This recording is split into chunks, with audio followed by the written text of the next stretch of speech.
The views presented in this program are not meant to express the specific views of the Lafayette Bible Fellowship. You are listening to the Vigilance Radio Network.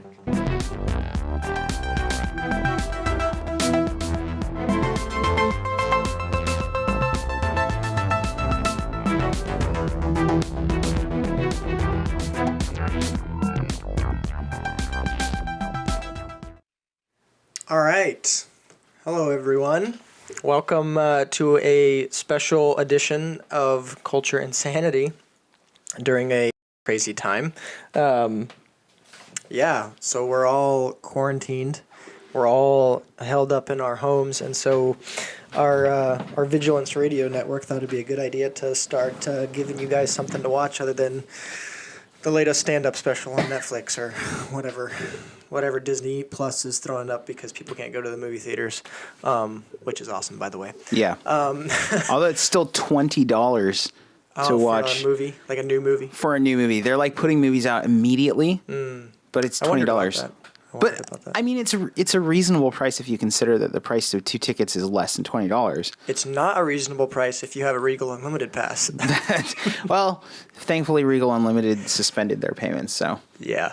But anyways, so we're here doing a special arc, if you will, of the podcast just because, people are obviously going to be consuming some stuff, and so we thought we'd give them something what we hope to be worthwhile to consume. So we're going to have just a little short cast here talking about one thing and seeing where it takes us. And obviously what's happening in the news is the same kind of stuff that was happening last time we met, which was last Saturday. So coronavirus, and that's why we're here. That's why we're held up. So yeah, thanks for tuning in, and I hope you guys can consume this even in the future. So make sure you guys, producer Jasmine started a watch party, so make sure you join the watch party, and she'll be monitoring those threads if you want to comment. But you can comment on the live video too, as normal. Yeah. So what we are going to talk about today is related to coronavirus, as I said.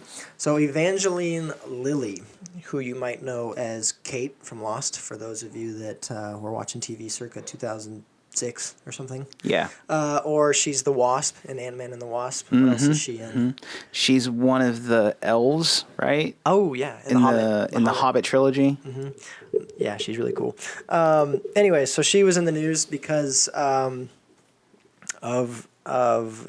acting against the establishment, the status quo. So she is refusing to self-isolate, self-quarantine, whatever term you want to use, hold up. Self-shelter. That's the one. Shelter in place. Shelter in place, yeah. Yeah, she refused to do that because she's downplaying the seriousness of coronavirus. So they say, allegedly.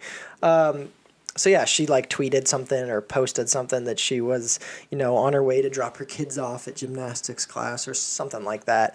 Basically just being out and about and, business as usual type stuff for her and in her life. And she obviously got a lot of backlash from that, A lot of people commenting on her post, I was a fan, but now I'm not, which is ridiculous, by the way. Yeah. As if these people can't separate her work versus her, personal views, and it's silly like that. But so she got a lot of backlash from that, and she responded with this.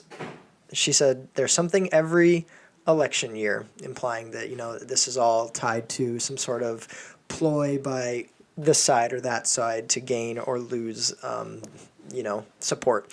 And she said, where we are right now feels a lot too close to martial law for my comfort. Let's be vigilant right now, keeping a close eye on our leaders, making sure that they don't abuse this moment to steal away more freedoms and grab more power. So that's what we're here to talk about now. How does this coronavirus speak into that, and how should we be viewing that, and especially as Christians, should we be fearful, and should we be forsaking, gathering of believers, and like, what does that look like? How can that look? And all these Well, different things. that's the big deal, right? Is like for us as pastors, what we're constantly being faced with in our congregation, and as I talk to other pastors, this is the case too, is, the gathering of believers, which is an ancient tradition that predates long before America or any of the modern societies that we have, and it's a command, is being seen as a non-essential gathering. Right. Which is, I just read this morning, just before we went live, New York, to put it into perspective, it's seen as a non-essential gathering. New York just, maybe it was the mayor of New York, I can't remember his name. I think he said that liquor stores are seen as essential, and so they'll stay open. Yeah. So put that into perspective. We're keeping liquor stores open, but certain of our leaders and, authorities and politicians are saying that the gathering and, where you go for spiritual guidance is seen as non-essential. What did Kate Brown say a couple days ago? Oh, yeah. She said something in pertaining to that. I'm trying to find it right now, but let's see, where is it? James posted it somewhere. Right, Pastor James posted it. Yeah. But she was basically affirming that position. Oh, I got it. It right here. She says, "I understand this is a hardship for many families," Kate Brown said. Kate Brown's the governor of Oregon, for those, of you that are tuning in from Oregon. "I urge Oregonians to comply with the spirit of recommendations and to offer ways online and in smaller groups for Oregonians to get the spiritual guidance they need." Which isn't altogether bad advice, and we're fortunate enough, at least here, that we do that, and we're set up to do that. Right. But she is encouraging, the isolation, the total isolation of it, and so that's the bigger question. How should we be treating that for our friends and partners in other churches? They're not set up like we are. They're not set up to be online. They're not set up to stream. They're not set up to do things like we're doing right now, give their congregations or whatever something to consume that, is relevant for their faith and stuff. And so what does that mean for them? They just don't see each other. They don't talk. They don't, they don't gather together. They don't worship. Any number of things for the next till August or whenever, I think what you read, this goes to August, September, October. This is 2 weeks. This is 12. I don't know how stringent Kate Brown is in her belief system. She's stated before, back in 2018, she stated that each of us has a spirit living within us, and she was talking about yoga and meditation as being, in her life. She clarified that she didn't see being a yogi, which she said means someone who practices yoga in religious terms. So she's spiritual in nature, but basically that ideology says that everything's an illusion. Mm-hmm. There's nothing super significant. Everything's an illusion. In fact, you want to get rid of the distinctions. So, okay. If that's, and so she's spiritual. On the other side, you have the naturalistic beliefs that believe that nothing is significant because everything is just sort of going through, constant permutation, with, time and chance. So, it is what it is. There's nothing you can do about it. So is there a hard stance? Is there a hard stance that a believer should be taking? Where do you draw the line in regards to this coronavirus type thing? As we know, it's a fluid situation, and people will, are encouraged to act on their convictions. That's what we're telling our congregation, for example, as far as Sunday service and stuff. We're not going to turn you away. We encourage, But we're telling you not to come. We're telling you not to come, but if you show up, we're not going to say, get out of here. There's a difference. But our congregation's also small enough that it doesn't, that we easily still fit under the 25 if people, for the most part, respect it. And as I mentioned, our congregation's small enough, and we've been doing things a certain way long enough to where, in fact, we just talked about it last week or earlier this week, that we're encouraged that our congregation is still gathering, digitally. if you will. Because we've been doing that for a long time. The VRN is a part of that. So we're blessed in that way. But is there a hard line that a believer should draw? Like, I respect this whole thing. I respect the coronavirus. I'm trying to respect what my government has to say. But what? Like, is there a hard line there? Like, yeah, I think there is. I think that the hard line that should be drawn is on the spreading of the gospel, which we're not inhibited from, right? So nobody's telling us that we can't spread the gospel. In fact, they're encouraging us to spread the gospel online and digitally. That's a valid format. It would be the closest thing to first century church doing that would be you can't write letters. We're not being told that. In fact, we're being encouraged to do that. The thing is that the church has been so reticent to be at the front of technology that most of the churches, unless you're a big church, they don't think in those terms. Yeah. And so we're a small church and we have all of our gear set up to do that. And we already do that naturally. So it's not a big deal for us. But I know lots of pastors who, they're in crisis right now. Yeah, they're in crisis in terms of, because that is basically the one thing that they do on a regular basis, and they haven't thought that their church hasn't thought that through, and so yeah, they're in crisis. But I would say not being allowed to spread the gospel, not being allowed to minister to each other, but even the shelter in place in Oregon states you can minister to relatives, like people, like health issues and so on and so forth. You're allowed to do that. Now, I'm not sure how far that goes in terms of clergy, and whether like clergy is allowed to do that. I know that in Britain, I think it was Britain, I was just reading that 2 members of the Roman Catholic clergy got cited for performing a funeral. Oh, interesting. I would say that if we were told we can't perform funerals, that we should... I would say that kind of crosses the line. So, I don't know.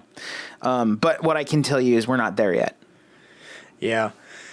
So, what do we think about what she's saying here, like, and how discerning should we be? She's suggesting that Evangeline Lilly, you mean? Yes. Yeah. In regards to the article, she's suggesting that we're not far away from martial law.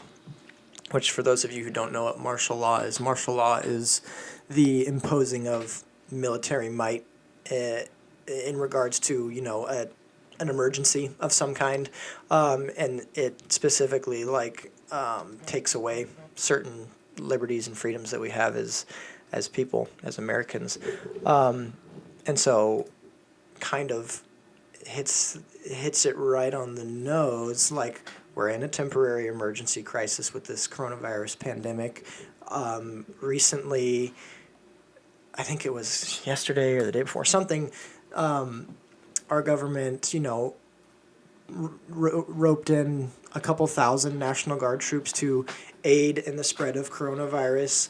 Aid in stopping the spread of coronavirus, yeah. We're being told in California, coming up here potentially in Oregon, in, I think, Pennsylvania and New York, we're being told to shelter in place for a minimum of 2 weeks, and any non-essential people that are caught, I say caught, but non-essential people that are out and about or, negating that decree or that order could face a penalty. Like if you look at the California they'll be cited. Penal code, yeah. You could be cited for $1,000+ or up to 6 months in jail.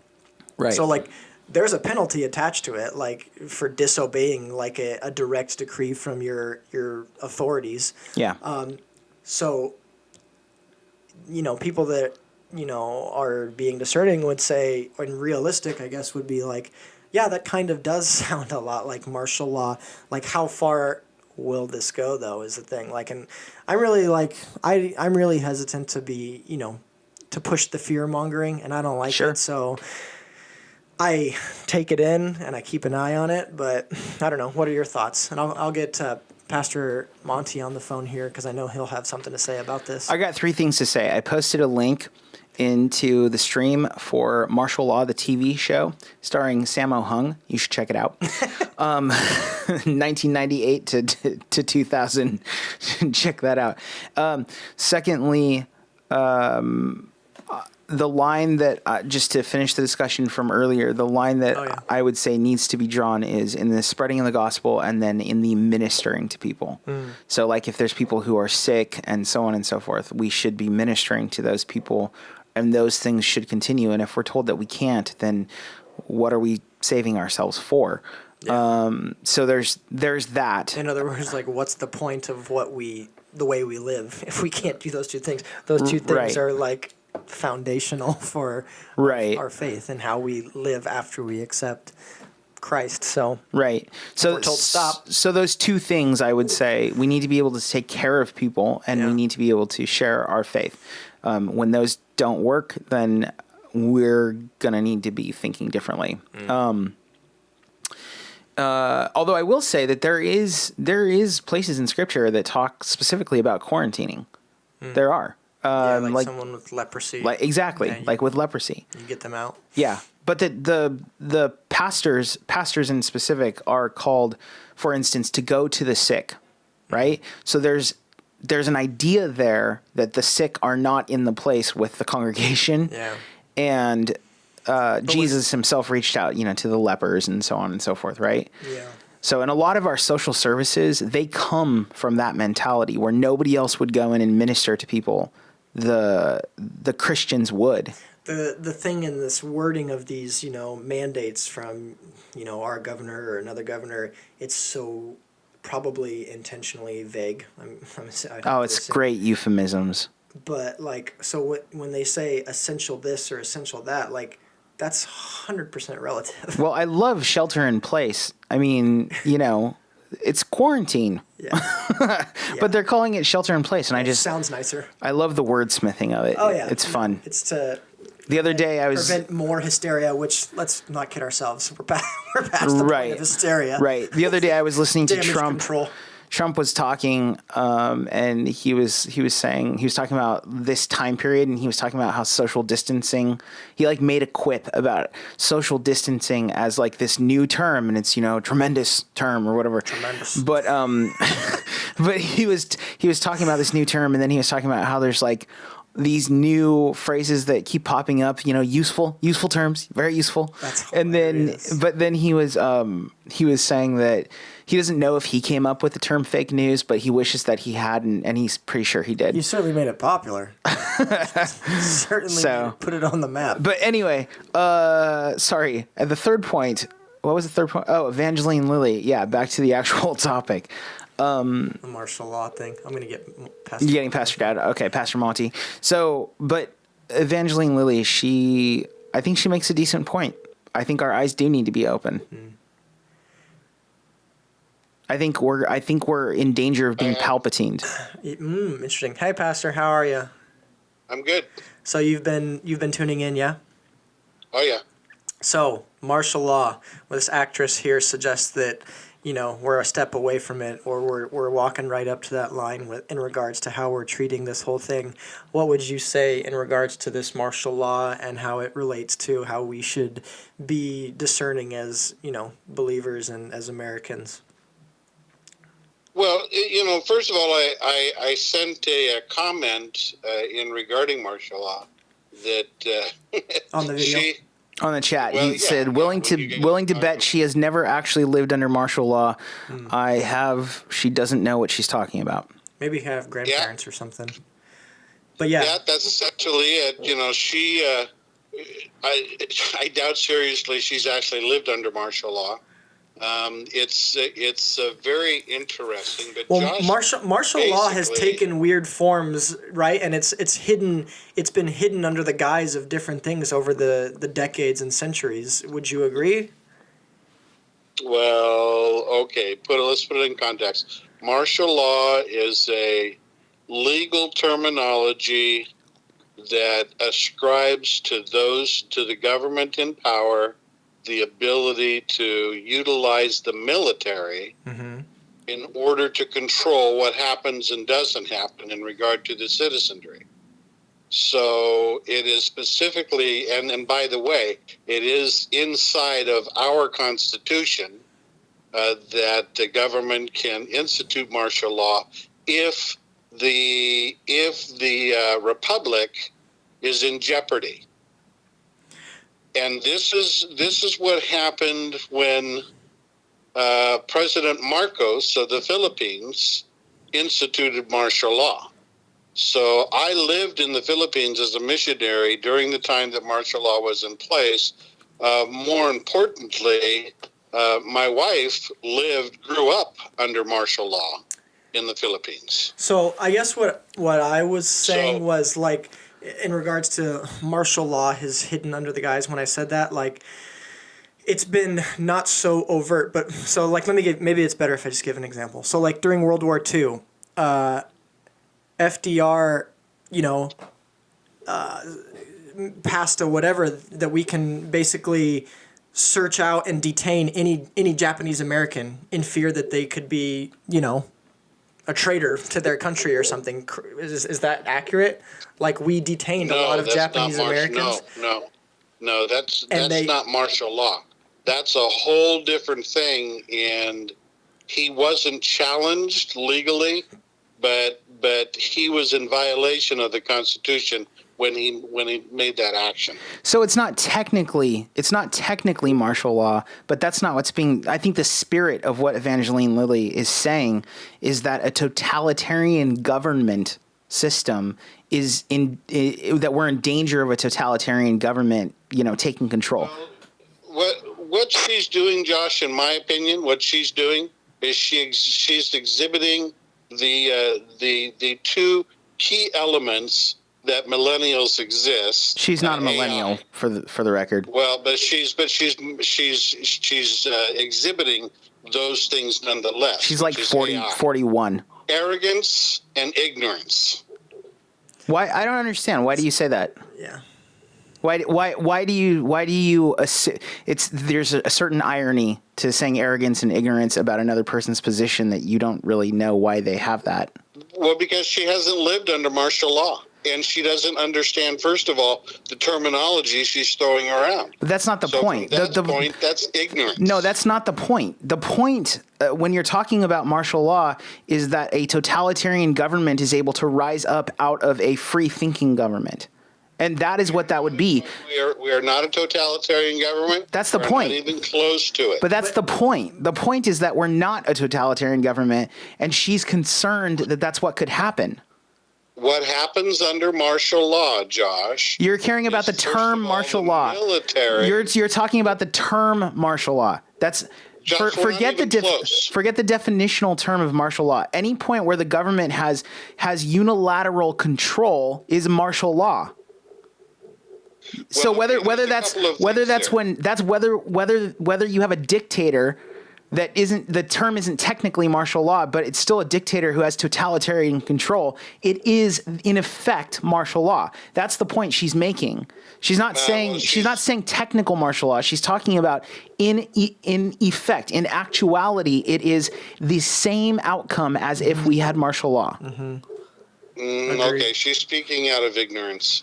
The reality of it is we're not even close to anything like that. What the administration is seeking to do is to give guidance. First of all, it's not the president of the United States who is making any type of unilateral decision as to how people can exercise their freedom or not. That's not what's being said. No. Don't do the yet thing.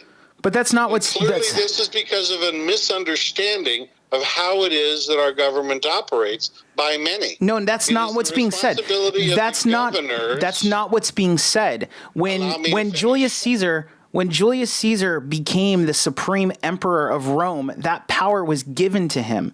When Adolf Hitler became the supreme chancellor of Germany, that power was given to him. When Emperor Palpatine became the galactic empire emperor of the Galactic Senate, that power was given to him. None of them are set up with three separate branches of government co-equal and cooperating as the United States is as a republic. So your illustrations for all three of those that you just give are invalidated. You know that's not true, right? You know that's not true. Like the Roman Empire, our government's based on the Roman Empire. Elements, but not all. Well, yeah, it's not exactly the same, but Josh, the reality of it is that we are not even close to anything like that. What is happening currently is that governors, you're welcome to disagree, but your disagreement doesn't make it any truer or less. The reality of it is there's a couple of things happening here. Likewise, Pastor, it is the governors of each state who have responsibility to direct the citizenry of each state. The federal government does not dictate to them what they have to do. What happens is each governor makes independent choices. So, like, who calls in the National Guard? Yeah, the governors. And once they call in so let's say that they do. Once they call in the National Guard, then who decides what those troops do? The governor. No. National Guard is under the governors of each state. They're used by the Fed. No. The National Guard is called in by the governors of each state and is under the authority of the governors of each state.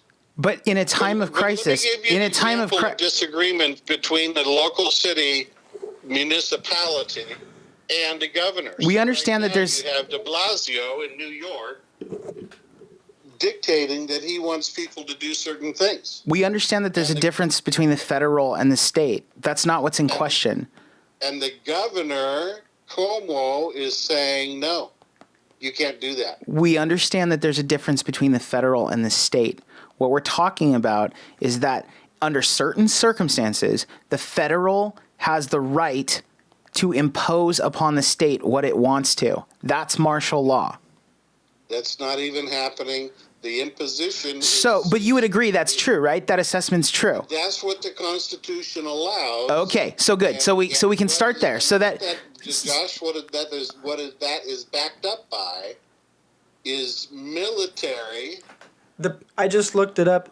You're right about the fact that state officials can implement the National Guard as they see fit, but the president can activate the National Guard and place it under federal control. That's what I just said. I said it was the Fed. Okay, that's different than what's being asserted. So no, it's not. You say, Pastor. Let me.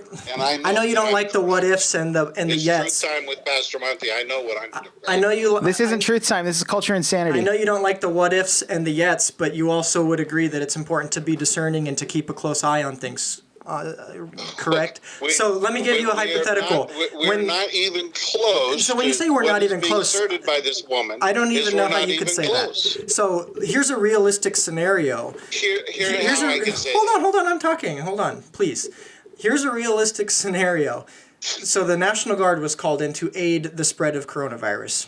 And that's to aid in stopping the spread of coronavirus. So when they when they come up with a vaccine, a realistic scenario would be every American is told to get the vaccine or else. And what happens if the National Guard starts knocking on all of our doors and saying, take this vaccine, you need to, or else? Oh my goodness, Adam, that is so much over the top. But how is that over the top? Kids are told that they're not even allowed to go to school unless they've been vaccinated. It's true. For flu. You're acting like that's so out of the realm of possibility. For flu. And there are states that are trying to pass laws in terms of anti-vaxxers. Government, it is under our present governmental system. What we're talking about is when the present government simply wouldn't. What we're talking about is the possibility. And for the record, I think you're assuming that Adam and I agree with Evangeline Lilly. And what we're talking about, we're not agreeing with her. We're just understanding that there's a certain reasonability to it. The way that you're talking, the way that you're talking about it is as if she's completely ignorant and there's no possibility for this to exist. I think what Adam suggests is valid. Kids are not even allowed to go to school if they're not vaccinated for something like the flu. And you have a massive movement against anti-vaxxers in both state and federal. And now you have this thing that they've deemed a pandemic, probably rightfully so. But you don't think that it's just a few steps away, even if we get past this pandemic where we, flatten the curve, you don't think that it's just a few steps away that there's a unilateral decision that gives the United States government the ability to impose its medical ideology on its citizens? You don't think that's possible? I think it's possible, but not probable, because there are too many other safeguards that are put in place. So on a scale, but wouldn't you agree that this is an unprecedented time where safeguards across all sorts of things, across industries, are being taken down specifically to fight this pandemic? Wouldn't you agree with that? No, I don't agree with that. For example, they're talking about the use in Italy and other places of a drug which is basically used for malaria. Mm-hmm. It's shown to be very effective. Right, we're talking about in the U.S. Against the virus as we know it today.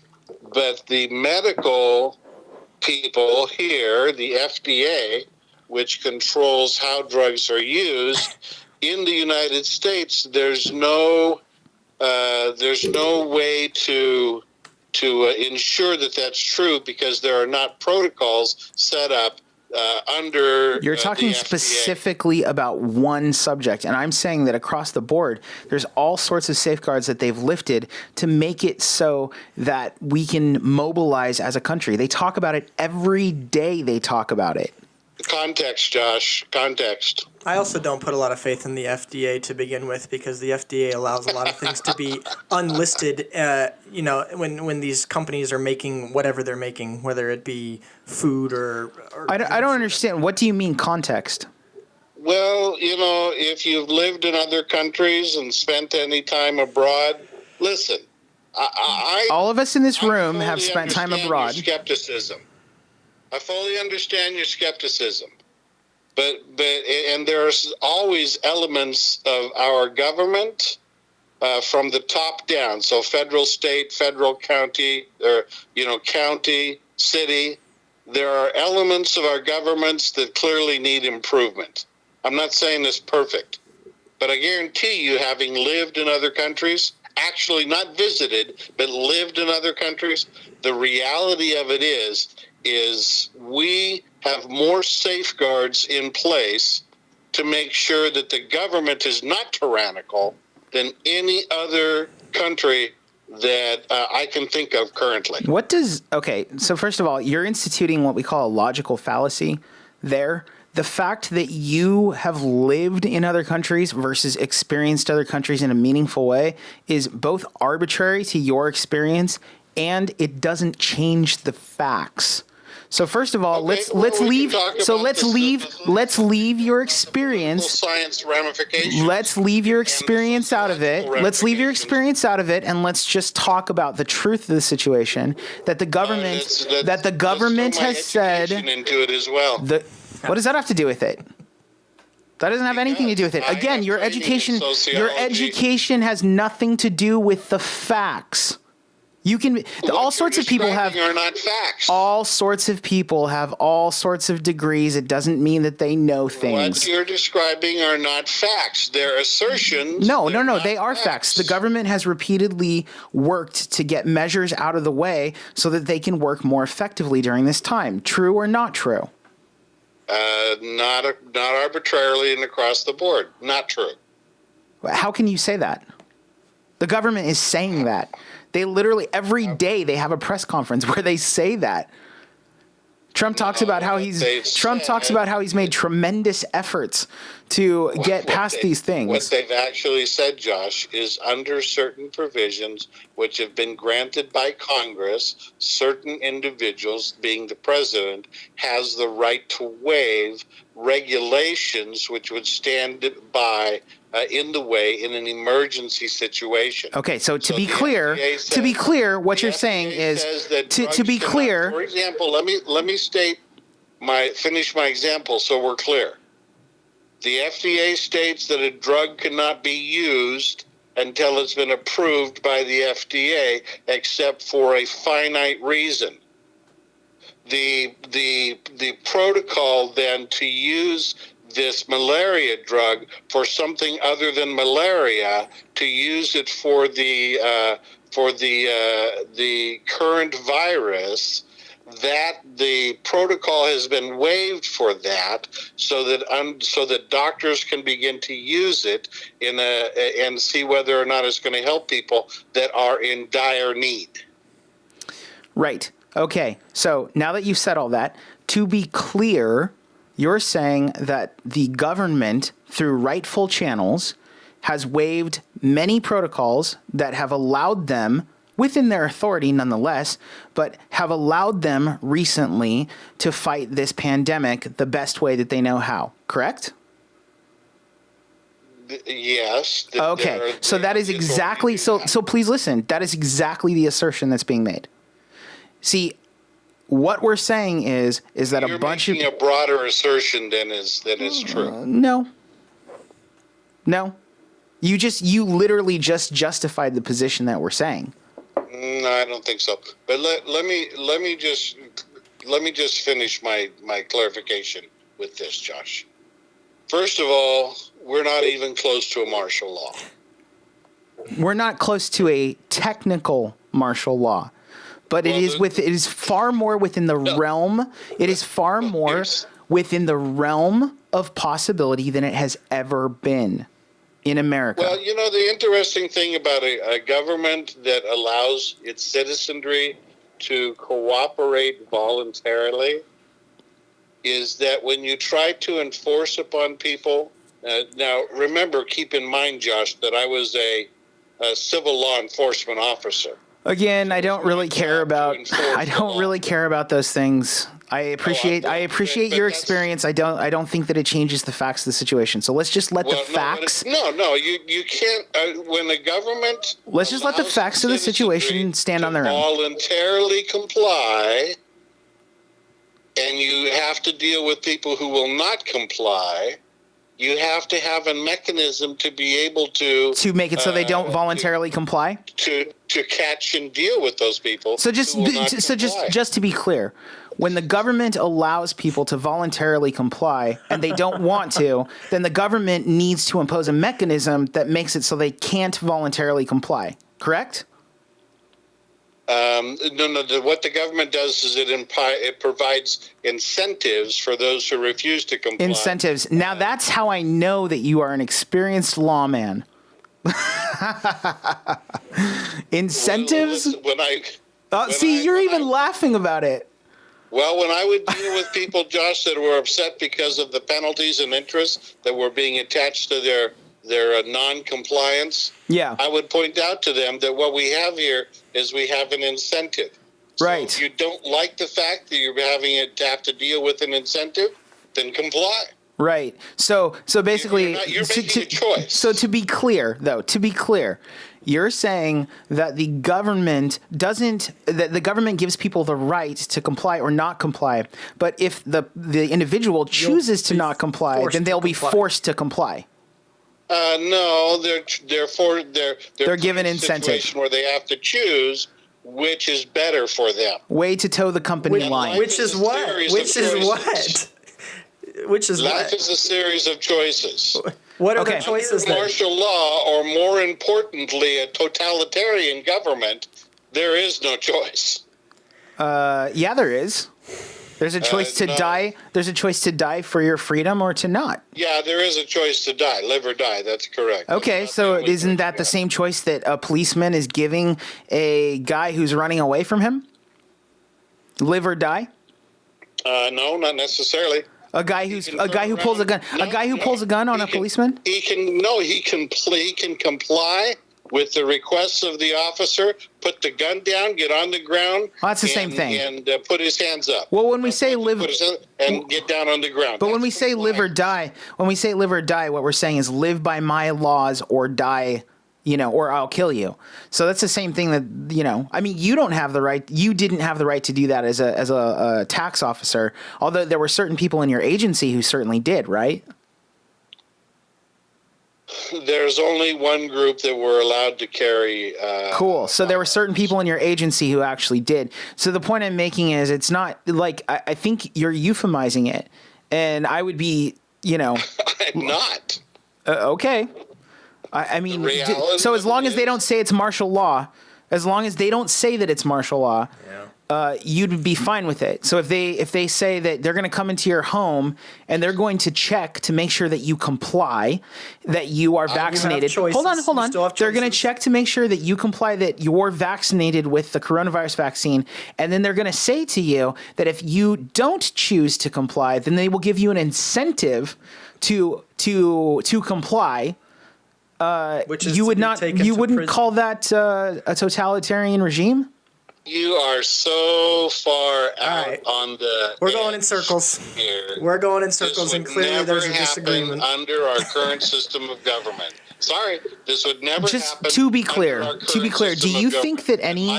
Do you think that it could? You're really sorely ignorant of how our government is set up. Do you think that any government where this has happened ever thought that they would be taken over? The founders of our country put into place constitutionally certain things to protect us from having a totalitarian government. Are you afraid of socialism taking over?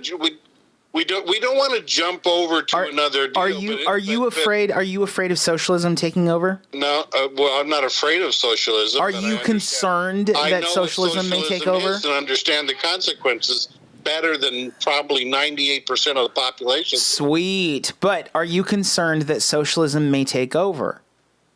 Am I what? Are you concerned that the snowflakes will elect certain people into government and power that eventually will allow for socialism to take over, and we have to warn against that and be careful with it?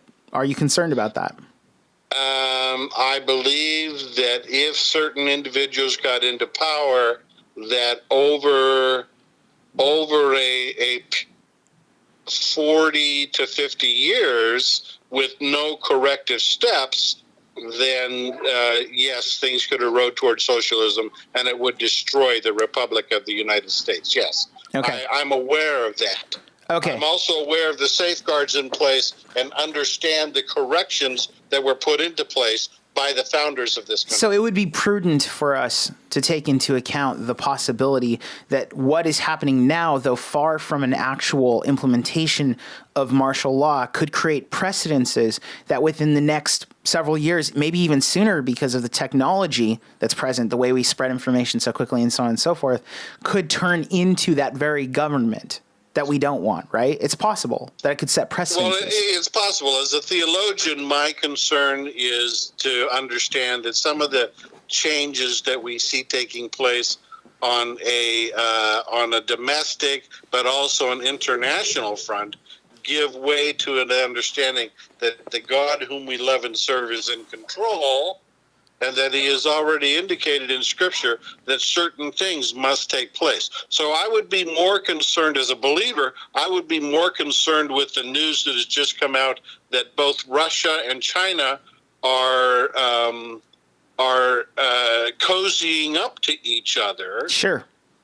Because of the coronavirus and because of the worldwide implications in regard to that. Because if you turn to Ezekiel and look at the prophecies in Ezekiel regarding the end times, both of those nations are in league as they move against Israel. Well, I'd be more concerned with that. So we don't know that those nations are Gog and Magog. Right. We don't know that they're the kingdom to the north, but yes, that is something to pay more attention to than little old America, which has no place in the Bible for sure. That is correct. But then again, we spend an awful lot of time on Truth Time with Pastor Monte talking about American politics. So let's not be disingenuous here about where our focus should be. I think the fact is that we are talking to the American church right now. Right? As Culture and Sanity, as most of the VRN, we're talking to the American church right now and talking about where we need to be. And we can be it's okay for us to be concerned about how to live life as the American church, knowing that a possibility of our freedom being eroded is imminent. That's okay. I wouldn't say imminent. Well, we should always think of it as eminent. If it wasn't eminent, then the founding fathers wouldn't have worked so hard to safeguard it. My position is, as a believer, first of all, I need to understand that God's word says that my God is in control. So I yield to his sovereignty. Aside from that, I also have personal responsibility. And that personal responsibility is to observe the suggestions, and they are suggestions at this point. Observe the suggestions which are being made. Because at some point they might not be suggestions, right? Let's not get back into this circular argument. They are suggestions. Hey, let's wrap this up and let's give something to our viewers so they can know that we don't hate each other. You're not here right now, Pastor, so we can't give you a cuddle. No, we don't hate each other. In fact, we value social distancing would not allow it. We value what Pastor Monte has to say greatly, because honestly, we have our finger on the end call button, right? Like if we wanted to, we could end the call and that would be the end of it. But I'm not going to censor. But we're not doing that because we value what Pastor Monte. I wouldn't do that. Only if you were being totalitarian, right? That's right. We're not doing that because we value what Pastor Monte has to say. I don't feel like we were able to really get into it because we're arguing about whether it can be gotten into in the first place. So how do we end this? Let's end this. Well, let's just assume. Bear with us, Pastor Monte. Let's just assume that Evangeline Lilly is right and we're facing the possibility of martial law. Then what is our responsibility to the government and how to act as believers? Like, would it be right for her to because what she's saying is martial law is imminent and I don't want to encourage that and I'm not going to act underneath it. Mm-hmm. Is that the right behavior or mentality to have in a situation where that is true? Yeah. Giving and her we don't even know what she believes. Right. So. Giving her the benefit of the doubt in theory. What do you think? Well, okay. Wow.